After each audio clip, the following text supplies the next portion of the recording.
Le transport du gaz, c'est comme pour les départs en vacances. En période de pointe, il faut éviter les bouchons, d'autant que le trafic et les échanges entre pays ont considérablement augmenté.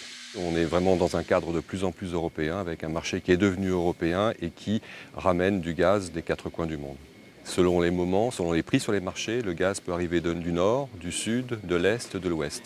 Et donc, toutes nos grandes autoroutes, nous sommes obligés de les renforcer pour pouvoir permettre d'approvisionner le gaz de là où il est le moins cher à chaque instant. Alors à force de circuler dans les tuyaux, le gaz se fatigue. Alors on a besoin de stations comme ça pour lui redonner un petit coup de fouet. Tout à fait. En fin de compte, le gaz, lorsqu'il circule, ce sont des molécules, et ces molécules vont frotter le long des parois du tuyau et perdre de leur énergie. Ces installations sont là pour redonner de l'énergie aux molécules de gaz qui circulent dans les tuyaux.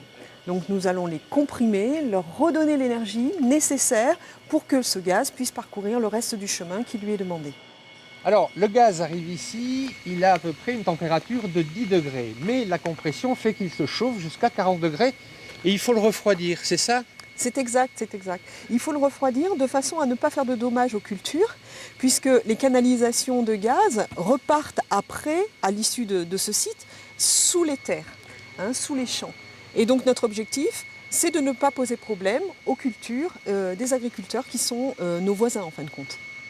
32 000 km de gazoducs souterrains et 26 stations de compression comme celle-ci, tous les 200 km environ. Le transporteur a programmé plus de 8 milliards d'euros pour le développement de son réseau, son intégration optimale dans les territoires et protéger ainsi la biodiversité.